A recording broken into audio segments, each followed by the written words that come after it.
dia fifaliana no fanamiona amintsika ankonan'Andriamanitra amin'ity andro alarobia ity misy endrika ohatran'ny hoe vaovao amiko nefa izaho mihitsy tsy tonga matetika dia izany mety vaovao aminareo fa nareo tsy vaovao fa na izany na tsy izany dia faly miara-manompo aminareo androany amin'ity fotoana ity. Andaontsika mba hiteka mafy ho an'ny Tompo aloha. Nareo ve aloha faly tonga eto amin'ity toerana ity androany? Ay, raha falytsika izany dia anokatra ny fotsikisika hihaino ny tompondray androany. Davary tonga dia handray ny vaky teny sika izay ka antsika ny fifampizarana ny amin'ity fotoana ny ity sokafin'ny baibolinao raha misy an'izany ny akaikinao. Samuela voalohany toko 17 ny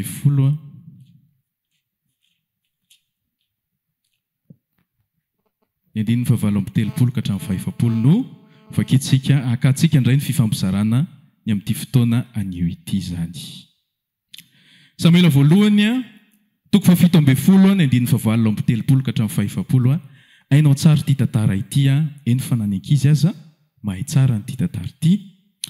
Fa na izany na tsy izany aza dia avelantsika ny Tompo ampianatra antsika ao anatin'izany teny izany, sady soratra masina raha teo ihany koa manambara hoe mahatsara anareo ny teny averina. Vakitsika ary ny soramandry ny anaran'i Jesosy ny amin'ny Davida sy Goliata. Andininy 7. Ary Saoly nampiakanjo an'i Davida ny akanjo fiadiny, ary nanisy fiarovan-doha raina tamin'ny lohany sy nampiakanjo azy akanjo fiarovatratra. Ary Davida nameny sabany tamin'ny akanjo fiadiny, dia nanandrana andeha izy fa tsy mbola nahazatra azy izany. Ka hoy izy tamin'ny Saoly, tsy afa mandeha amin'ireto fa tsy mbola mahazatra ary dia nesoriny Davida izany. Andininy 20. Dia nitondra ny teny teny an-tanana izy sady nifidy vato-kilonjo 5 tao amin'ny lohasandrika ka nataony tao amin'ny kitapo fitondran'ny mpiandrondry izay teny aminy, ary ny atsamo-tadiny koa teny an-tanany, dia nanantona ilay Filistina izy. Izay ilay vaky teny mety gaga ianao hoe fa maninona vaky teny eny ampovoany eny no raisintsika. Raisitsika izay vaky teny izay satria sika tamin'ny heriny efa niresaka mahakasika ny tantaran'i Davida. Tamin'ny lahady moa izany fa tsy tamin'ny heriny. Tamin'ny lahady teo tsika niresaka mahakasika ny fiampiainan'i Davida, dia androany ihany koa sika hiresaka momba an'izay tantaran'i Davida izay. Ny zavatra tiantsika raisinao anatin'ity vaky teny ity rehefa malala dia izao: ny fiainantsika kristianina dia fiainana ao anatin'ny ady isan'andro isan'andro. Tsy haiko ianao na miaina an'izany zavatra izany na tsy miaina an'izany zavatra izany. Ny ady izay atrehantsika dia tsy ady hitanao maso, tsy tahaka ny hoe ny olona anankiroa mifamely totondrona mifamely daka ohatran'ny manao box. Izany ilay ady izay atrehantsika isan'andro isan'andro raha kristianina ianao, fa ady ny fanan'Andriamanitra izay ao anatintsika amin'ny fisainany nofontsika. Amin'ny fisainany nofontsika. Raha zanak'Andriamanitra ianao efa nateraka indray dia misy an'io fanan'Andriamanitra io ao anatinao. Kanefa na efa nateraka indray koa aza ianao dia mbola misy an'ilay nofinao ihany koa miaraka aminao. Dia misy an'io fisainany nofo io manohitra ny fanan'Andriamanitra izay ao anatintsika. Galatiana 5:17 manambara an'izany fa ny nofo izy manohitra ny fanahy ary ny fanahy manohitra ny nofo. Dia isika amin'ny fiainantsika isan'andro isan'andro misy an'ireo zavatra anankiroa ireo mifanohitra. Dia ao anatin'izay hoe ady izay ry hava-malala dia misy zavatra mila ananantsika izany ahafahantsika miatrika an'ilay ady. Rehefa miresaka ady isika dia inona zavatra ao anatin'ny sainao aloha voalohany indrindra? Rehefa hiady dia inona ny zavatra atao? Mino fa antsika rehetrarehetra efa samy niady daholo kosa efa mba niady taman'olona na dia tsy mifamely totondry aza fa mifamaly vava fotsiny.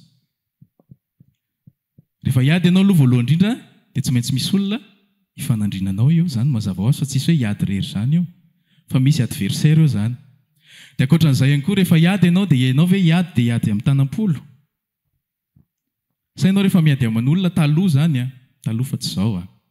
Taloha ianao rehefa mifamaly aman'olona ve, dia eo fotsiny ianao, eo ilay olona mifamaly aminao, dia ianao mijoro fotsiny, dia izy mamatratra be, dia eo fotsiny ianao. Tsy maintsy mamaly ianao. Izany hoe misy fitaovana entintsika miady. Misy ny fahavalo a, dia misy ny fitaovana entintsika miady ao anatin'ilay izy. Dia ohatran'izay ity tantaran'i Davida ity rehefa malala. Teo amin'io a, andeha hiady amin'izy izy, hiady amin'ny Goliata. Dia rehefa hiady amin'ny Goliata izy a, dia misy fitaovana nentiny hiady aminy. Dia resantsika izay fitaovana nentin'i Davida niady tamin'ny Goliata izay a, dia akatsika zava-panana hevim-panao hoe inona ihany koa ny tokony ataontsika kristianina manoloana an'izay Goliata antsika izay. Satria tsika rehetrarehetra samy manana ny Goliatany. Sainao tsy manana? Manana tsika ka. Manana Goliata tsika izay ilay teneniko anao teo ny fiainantsika kristianina isan'andro isan'andro a, dia ady. Tamin'ny herintsika ozy izy ateo a, dia niresaka momba ny tantaran'i Davida amin'ny ankapobeny. Davida ozy izy tsika dia lehilahy araka ny fon'Andriamanitra. Nisy fotoana Davida nanao fahadisoana maro isan-karazany a, fa tafaverina tamin'Andriamanitra foana izy satria nirehitra ho an'Andriamanitra ny fony. Tamin'ny lahady teo moa izany fa tsy tamin'ny larobia heriny. Averiko anao izany ilay hafatra raha ohatra ka tsy nahino ianao a, tamin'ny herintsika niresaka momba izay tantaran'i Davida izay hoe nirehitra ho an'Andriamanitra ny fony. Isika ihany koa zanak'Andriamanitra mila mirehitra ho an'Andriamanitra ny fontsika. Tenenao izay aloha ilay akaikinao. Amen. Dia androany a, hiresaka ny zavatra anankiray tamin'ny fiainan'i Davida, tsika ny tantaran'i Davida teny am-piandohana izany. Niady tamin'ny Goliata izy. Izao sy ianao ihany koa dia manana ady amin'ny fiainantsika isan'andro isan'andro. Raha omentsika hafatra, lohateny moa izany ity hafatra ity dia ndao ataontsika hoe miady amin'ny alalan'izay nomen'Andriamanitra antsika. Ahoana hoe? Miady amin'ny alalan'izay omen'Andriamanitra antsika. Eo amin'io bokin'ny Samoela voalohany toko 7 io a, na ny ao alohan'io moa izany raha marimarina kokoa dia izao. Melohan'ny fidianan'Andriamanitra ny Davida, melohana ny sorana moa izany, melohana ny soran'ny Samoela any Davida, dia nisy fifidianan'Andriamanitra tao. Nisy fifidianan'Andriamanitra tao. Izany hoe i Davida tsy hoe nosorana ho mpanjaka, izay vao nofidian'Andriamanitra. Fa Davida nofidian'Andriamanitra izy, izay vao nosorana ho mpanjaka. Samoela voalohany toko 12:1 no resaka an'izay. Rehefa nanohy Saoly a, dia nitomany Samoela hoe fa manino ity olona nofidian'Andriamanitra ity no manondra nohatr'izao. Dia Andriamanitra niteny tamin'ny Samoela hoe ianao oviana foana ny alahelo an'i Samoela. Zaho ozy izy nalahelo an'i Saoly. Zaho ozy izy efa nifidy olona araka ny foko, ndany izy hosory. Izany hoe nofidian'Andriamanitra aloha Davida, izay vao nosorany ho mpanjaka, fa tsy mifamadika amin'izay. Dia ohatran'izay ihany koa raha lasa ranabavy ny fiainantsika kristianina. Ny fiainantsika kristianina dia fidian'Andriamanitra aloha ianao, izay ianao vao mandeha manao ny asa fanomponao. Fa tsy hoe manao asa fanompoana ianao dia izay vao fidian'Andriamanitra. Fa ny fidian'Andriamanitra aloha ianao a, izay vao manao asa fanompoana. Dia rehefa ny fidian'Andriamanitra ny olona anankiray a, dia iza ny momba azy? Andriamanitra, ilay nifidy azy no momba azy. Tahaka an'izay koa ny tantaran'i Davida. Andriamanitra nifidy an'i Davida, Andriamanitra zany no momba an'i Davida. Dia ndao jerentsika amin'izay ary ilay zavatra novakiantsika teo, ilay amin'ilay bokin'ny Samoela voalohany toko 7 ny 7 teo. Eo amin'io ady io ry hava-malala dia matetika ny fijerevantsika kristianina azy a, resaka an'ilay fomba nandresen'i Davida ny Goliata tsika izany. Ny eritreretintsika kristianina indraindray rehefa mamaky an'io teny io a, dia indraindray mieritreritsika hoe amin'ny alalan'ilay inona ilay fitaovana nampiasain'i Davida ary aloha raha fantatrao. Tononoko aminao ilay izy fa mba hainao aloha miteny, mba mifantoka koa tsika ao anatin'ilay izy amin'izay. Antsamitady a, vadikolonjy a, teny. Ireo ve ny nandresen'i Davida ny Goliata? Raha araka ny hevitrao.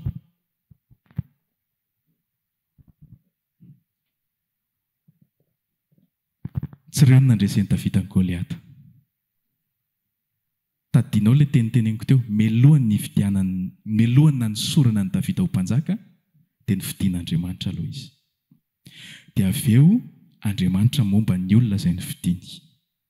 Ao amin'ny Samoela voalohany 7:10 andiny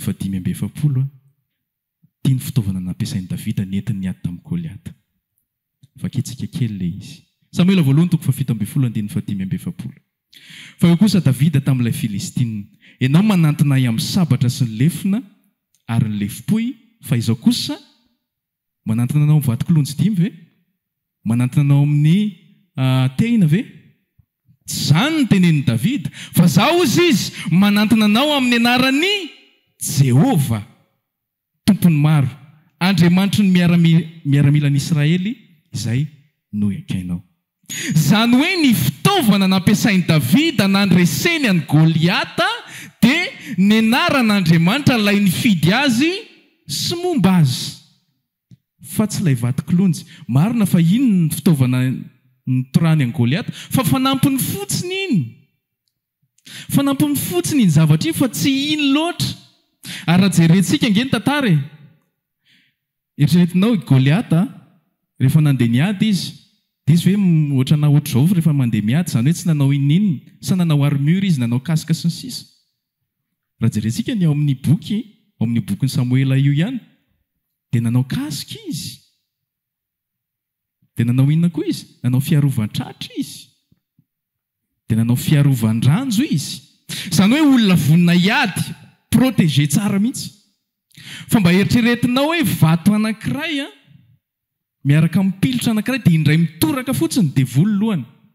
Possible ve zany zavatra zany? Mety ho possible zany, fa kely dia kely ny probabilité. Zany midika fa Andriamanitra no momba ny Davida aloha, dia niady izy tamin'ny alalan'izay zavatra teo am-pelantanany. Tsy ilay zavatra teo am-pelantanany ny zava-dehibe, fa ilay momba azy.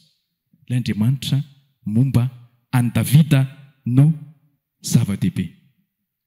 Dia mitotsika ao anatin'ny resaka. Iresakantsika rehefa hoe inona ny anjaranao anatin'izany zavatra izany. Fa mitotsika. Ozy isika hoe inona ilay fitaovam-piadiana nentin'i Davida niady tamin'i Goliata? Sao dia tsy azonao ilay izy aloha. Inona ilay izy? Ny anaran'i Jehova Andriamanitra ny nentiny. Dia io anaran'i Jehova Andriamanitra io tsy Davida rery ny nanana an'io. Fa iza ihany koa? Zanak'Israely ray manontolo. Zanak'Israely rehetra no nomen'Andriamanitra n'io anarana io, fa tsy Davida rery. Fa ny problema dia zao. Davida rery no nasany toky tamin'ny anaran'ilay Jehova Andriamanitra. Fa ny zanak'Israely rehetrarehetra rehefa andeha hiady tamin'ny Filistina, izareo zany ohatran'izao fandeha ilay tantara. Misy lemaka ohatran'izao manelanelana ny zanak'Israely sy ny miaramilan'ny Filistina. Eto ny miaramilan'ny Filistina, eto ny miaramilan'ny Israely. Dia vonina aloha ny miaramilan'ny Israely hiady amin'reto miaramilan'ny Filistina reo. Reto zany, rehefa samy zareo ny fankahita, zany hoe tsy mbola nisy an'i Goliata nivoaka avy ihany. Fa mbola samy miaramila aloha mifampijery, dia ozy ry zalahy hoe raikitra ity, voatsika reo. Ozy izy miaramilan'ny Israely. Fa rehefa nifanandrina teo amin'izay izy dia nivoaka amin'izay Goliata avy any anatin'ny miaramilan'ny Filistina tany. Dia vao nivoaka amin'izay Goliata dia natahotra amin'ny miaramilan'ny Israely. Natahotra amin'ny miaramilan'ny Israely satria naninona ary raha fantatrao? Natahotra izy satria maninona?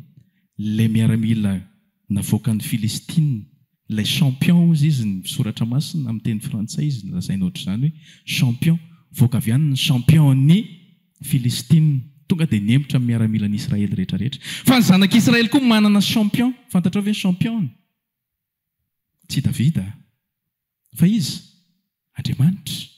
Fa ny problema ozy izy mantsy anao, tsy nitoky tamin'ny anaran'Andriamanitra ny miaramilan'ny Israely, fa nijery an'ilay fahavalo izy.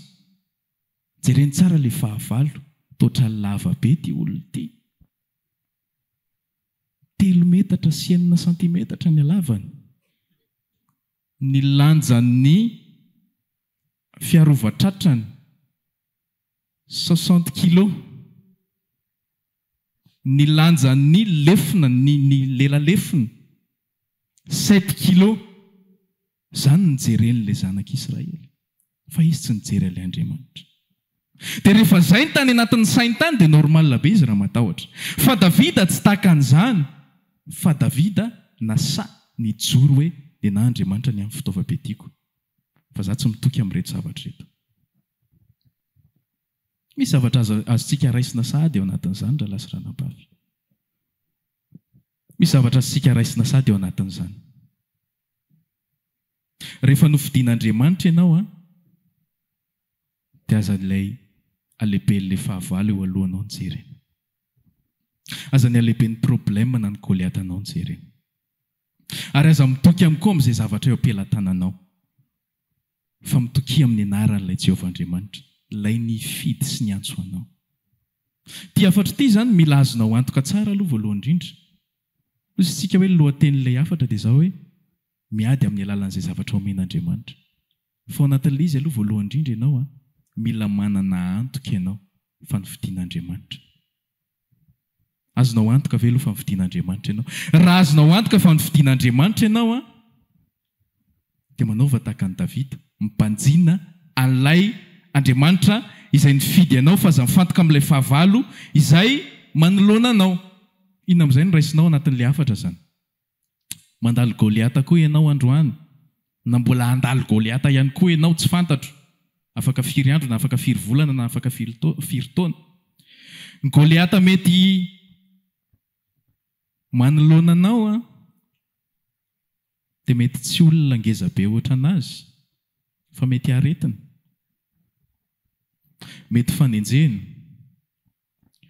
mety fanaratsiana, mety olana ara-bola, mety olana ara-pianakaviana.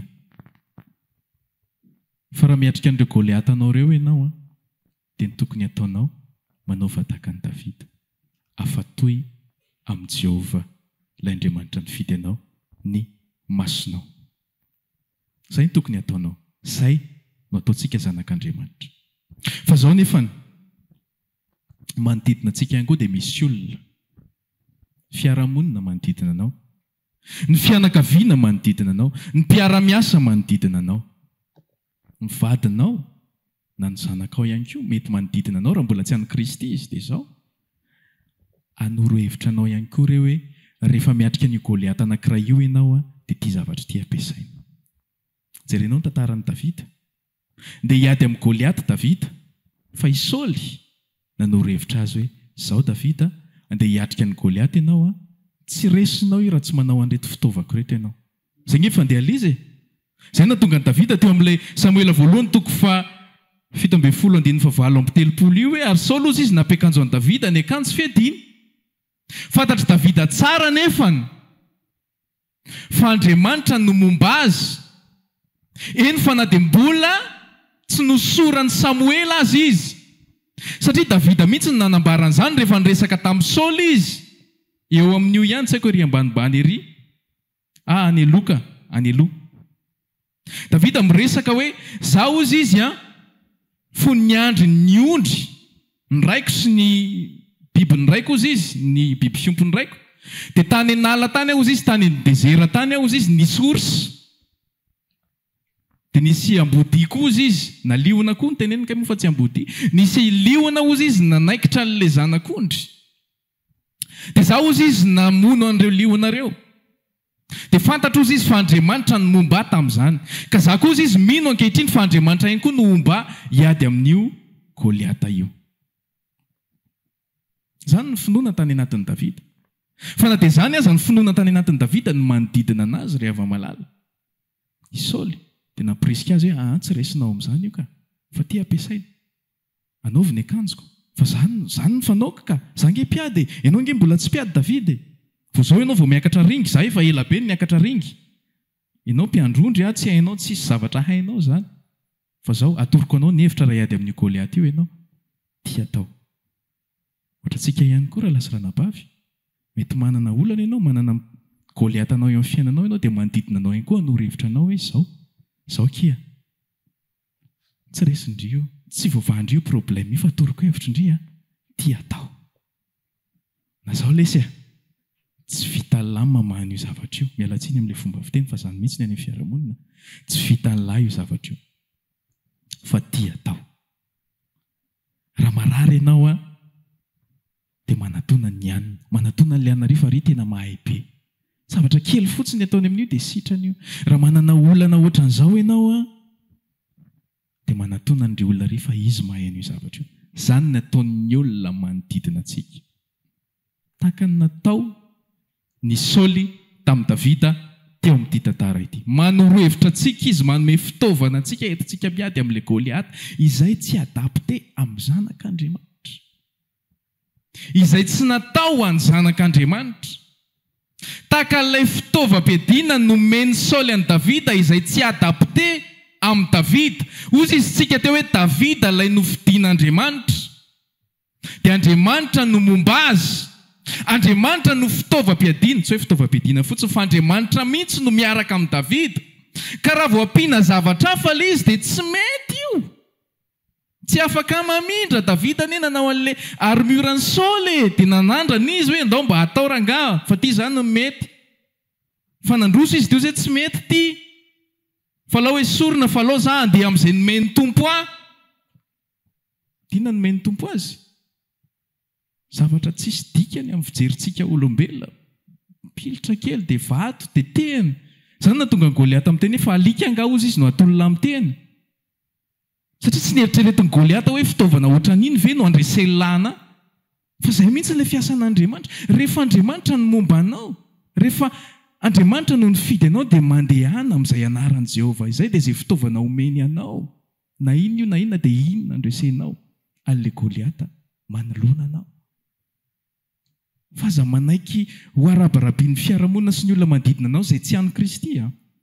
Fa raha olona an'i Kristy izy, afaka mifanorohevitra tsika. Fa raha olona tsy an'i Kristy manodidina anao, iteny anao hoe tsy voavahanao io zavatra io. Fa mila manao ny tena ohatra ianao zany resa sendra zavatra anankiray hoe ataontsika ohatra mazava zany ilay izy. Ohatra hoe sendra ny tsifisina ianao, dia ianao malala tsara fa raha ohatra sendra n'izay ianao dia ianao mila mitodika any amin'ny tompo ianao. Dia izy manome vahaolanao. Fa rehefa sendra ny tsifisintsika indraindray dia ny fiarahamonina manodidina antsika, ny entourage-tsika ohatra n'ilay tantaran'i Davida teo, hanoro-hevitra antsika hoe zao za mahita olona afaka mampindrana vola. Raha mindrana azy zao ndry dia mahazo. Na zao dia zao ianao dia mahazo. Tsy mila miandry 48 heures 24 heures zany. Fa ny banky zao manantona anao. Fa tsy ianao manantona banky. Omeny anao maimaimpony vetivety io. Zany nataon'ny manodidina anao. Goliath io anankiray io. Goliath zany ilay tsifisina. Samy manana Goliathany. Fa mety hoe Goliathany ianao ohatra tsifisina ny Goliathanao dia izay nataon'ny olona manodidina anao. Raha sendranay ianao ohatra hoe sendra nanan'olona vola indray dia hanoro-hevitra anao indray no manodidina anao. Zao ny vahaolana amin'io. Dana mitsoaka. Dana mitsoaka. Fa rehefa mitsoaka ianao tsy tadiaviny iny eto izany intsony.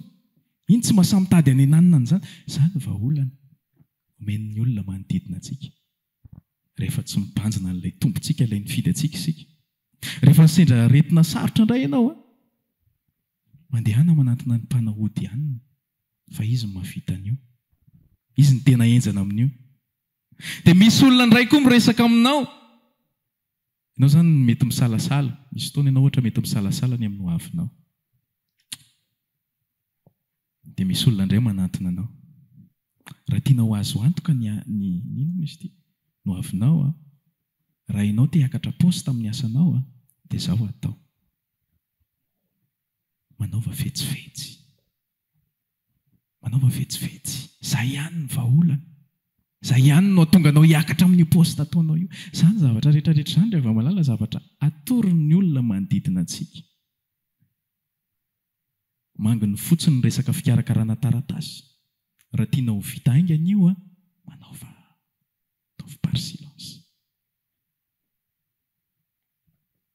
Vahaolana atoron'ny olona, fitaovam-piadiana izay tsy adapte. Averiko hatrany, tsy adapte amin'ny zanak'Andriamanitra. Efa misy amintsika zanak'Andriamanitra mitsofoka any anatin'iny ihany avy eo. Fa tsy mandroso tsika raha manao an'izany. Raha lasa ranabavy mahitsy ny resaka androany. Men'Andriamanitra fitaovam-piadiantsika ho resantsika izay fitaovam-piadiana izay rehefa eo maranana ny hafatra. Fa eto aloha sika miresaka hoe ianao ny fidian'Andriamanitra ianao dia mitoki amin'ilay Andriamanitra izay nifidy anao. Aza mihaino an'ilay manodidina. Manodidina tsy maintsy hampirisika anao foana anao zavatra hafa. Fa mitoki amin'ilay Jehovah Andriamanitra izay nifidy anao. Tenenao izay aloha ilay akaikinao hoe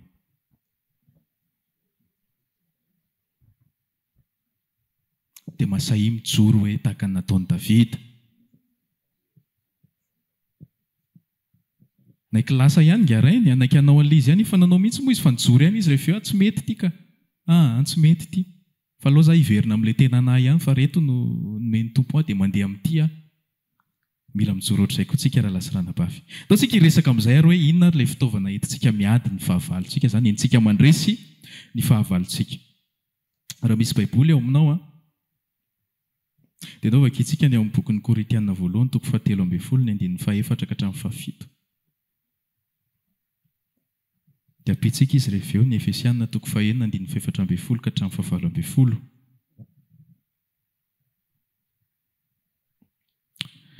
Korintiana voalohany toko 7:10 ny 4 ka hatramin'ny 7 ny fitiavana ozy izy dia mahari-po sady mora fanahy, ny fitiavana tsy mialina, tsy mirehareha, tsy mieboebo, tsy manao izay tsy mamendrika, tsy mitady ny azy, tsy mora sosotra, tsy manao otro-po, tsy mifaly amin'ny tsy fahamarinana, fa mifaly amin'ny fahamarinana kosa, mandefitra ny zavatra rehetra, mino ny zavatra rehetra, manantena ny zavatra rehetra, maharitra ny zavatra rehetra. Inona ary zany ilay fitaovam-piadiana entintsika kristianina, zanak'Andriamanitra miady? Fitiavana. Fantatrao ve fa ny fitiavana no fitaovana nentin'Andriamanitra nandravana ny planin'ny Satana iray manontolo? Andriamanitra tsy nampiasa zavatra hafa, fitiavana. Mety gaga ianao hoe amin'ny fomba ahoana? Fitiavan'Andriamanitra tamin'ny alalan'inona? Tamin'ny alalan'ny nanomezany an'i Jesosy. Dia rehefa tonga Jesosy dia nanaiky izy ho faty noho ny amin'ny fitiavany antsika. Dia rehefa latsaka ny rany Jesosy, potika amin'ny planin'ny Satana. Rava. Tsisy ninona, tsisy hoe sandron'i Jehovah ohatra izao, fa tonga dia fitiavana fotsiny. Rava ny planin'ny Satana iray manontolo, azafady. Dia tahaka an'izany ihany koa sika zanak'Andriamanitra, nomena antsika io fitiavana io. Dia raha hiatrika ny Goliata anao ianao, dia ampiasao ny fitaovana nomen'Andriamanitra anao. Voalohany indrindra ny anaran'i Jehovah, ny anaran'Andriamanitra ao anatintsika, fa nomeny fitaovana amin'izay tsika entintsika miady. Inona ilay izy? Fitiavana. Dia izao, vakintsika ilay ao amin'ny Efesiana toko 1 ny 4 ka hatramin'ny 7. Hainao tsara ity.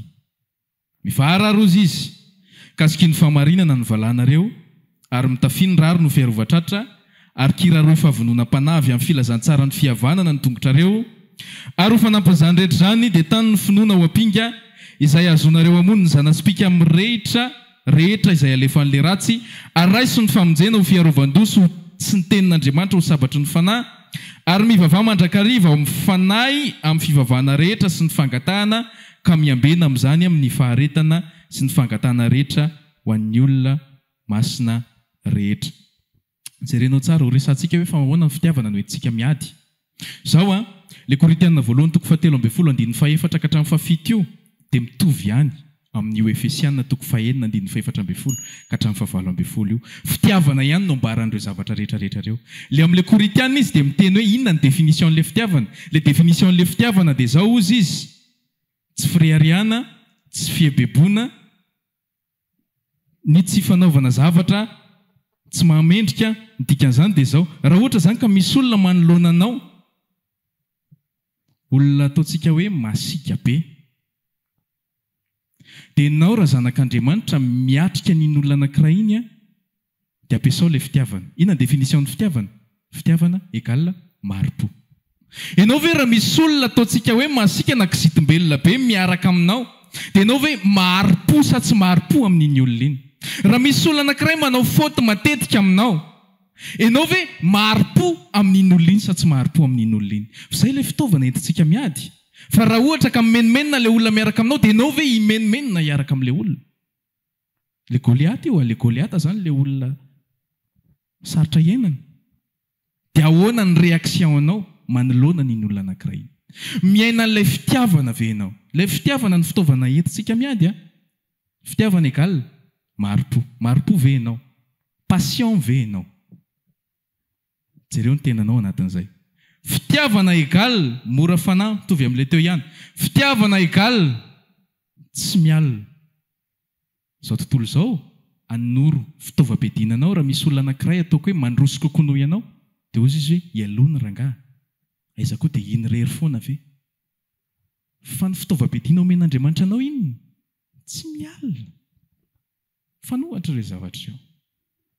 dia jereo ny tenanao hoe miaina an'izany ve ianao mampiasa ny fitaovana omen'Andriamanitra io ve ianao ina ihany koa fitiavana egal tsy mirehare tsy moeboebo izao tontolo izao raha nory fitaovana hoentinao miady izy aseho irangafa ianao ny tena grand mba tenenin'olona ianao rehefa mandehany amin'ny arabe aiza ary grand dia ahoana ary zoky Andriamanitra miteny ianao hoe fitaovam-piadiana entinao miady dia izao aza mirehare ianao aza mieboebo ianao aza manao izay tsy mahamendrika ianao aza mitadiny ianao ianao izao tontolo izao anoranao hoe raha te ho tafy ianao angony daholo anao ny zavatra rehetrarehetra ataovy izay hanindrinao any anina ataovy izay karanao amin'ny fomba rehetrarehetra aza miraraha an'izy an'izy izany aza mijery an'izy an'izy izany fa ataovy izay karanao hitsao izay tokony hitsara fa Andriamanitra kosa miteny ianao hoe fitiavana egal tsy mitady ny azy fitiavana egal mijery ny hafa velona ho an'ny hafa izany ny fitaovam-piadiana hoentintsika miady raha nofidian'Andriamanitra ianao averika ihany raha nofidian'Andriamanitra zavatra automatika any anatin'ny zanak'Andriamanitra io fa tsy zavatra forsena fa indraindray tsika manadiny fa manana an'io dia le zavatra tenenin'ny olona izay tsy hananantsika sy tokony ho ampiasaintsika no ampiasaintsika indraindray nefa tsika manana le tena tsara le ahombiazantsika le ahafahantsika mandroso raha lasa ranabavy ampiasao izay fitaovam-piadiana nomen'Andriamanitra anao raha toy izantsika ihany le sady amara-parantsika ina ihany koa ny teneny teo fitiavana egal mandefitra amin'ny zavatra rehetra mino ny zavatra rehetra manantena ny zavatra rehetra maharitra amin'ny zavatra rehetrarehetra raha iady amin'ny Goliaty ianao dia izay rehetrarehetra ny tenentsika sy ny tanysantsika izay ny fitaovana entinao miady dia ireo zavatra ny tenentsika rehetrarehetra teo ireo dia mitovy amin'ilay voasoratra ao amin'ny bokin'ny Efesiana toko 4:4 ka hatramin'ny 7:20 teo ihany ozy izy hoe sikiny famarinana ny valahanareo fa ataony endrika hafa kosa ilay izy eto ataony hoe ataovy ohatrany hoe anaovanao mihitsy izany ilay izy eto ozy izy Paul izany mitovy amin'ilay teo ihany hoe sikiny famarinana ny valahanareo le rariny teo mitovy amin'ilay voalazantsika tany amin'ny Korintiana teo ihany ny fahavononam-panahy ny finoana reny rehetrarehetra ireny mitovy amin'ilay zavatra teo ihany mitovy amin'ilay définition ny fitiavana ihany ka raha fitiantsika izany no fitaovam-piadiana entintsika miady amin'ny Goliata fitiavana fa milohan'ny fitiavana matoa ianao nahazo fitiavana dia Andriamanitra no nifidy ianao efa manana an'Andriamanitra ianao izany ny dikan'izany isika tia ozy izy Jaona satria izy efa tia antsika meloha izany hoe Andriamanitra aloha no mifidy ianao sy mitoetra ny anatinao izay ianao vao afaka mamoaka an'ilay fitaovam-piadiana amarantsika raha lasa ranabavy mety miatrika Goliata ho ianao izao na hiatrika Goliata ihany koa ianao atsoatsy tsy fampitahorana izany fa ny fiainantsika kristianina tsy maintsy misy an'izay ady izay raha hiatrika an'izay ianao dia ataovy azo antoka aloha fa efa nifidian'Andriamanitra ianao tahaka ny Davida rehefa azonao antoka fa nifidian'Andriamanitra tahaka ny Davida ianao dia ampiasao ilay fitaovana nomen'Andriamanitra anao entinao miady tsy inona izany fa ny fitiavana mety gaga ny olona hoe fa maninona ny fitaovana fa maninona ohatra misy olona miteny mafy anao izany na olona le tena manaratsy be anao dia ianao kalma be mamaly azy ianao tony be mamaly azy ary ianao maneho fitiavana be mamaly azy gaga ny izy hoe ahoana ary izany ataonao azy zany fa maninona ianao tsy ohatran'ny ihany nangefa nataoko ohatr'izany dia izao no nataony anahy fa maninona ianao tsy manao ohatran'ny ihany izany le fitaovam-piadiana omen'Andriamanitra antsika dia ampiasao ilay izy mandehana amin'ny fitiavana izay ny fitaovana omen'Andriamanitra antsika amen ataontsika hitsangana ankehitriny ary hisaotra ny tompony amin'izay hafatra izay tsy fantatro izay voarainao tao anatin'ny hafatra ianao mahalala azy ny tompo ihany koa nametraka azy hisaotra ny tomposika ny amin'ny hafatra raha maniry ary vavaka aminay ianao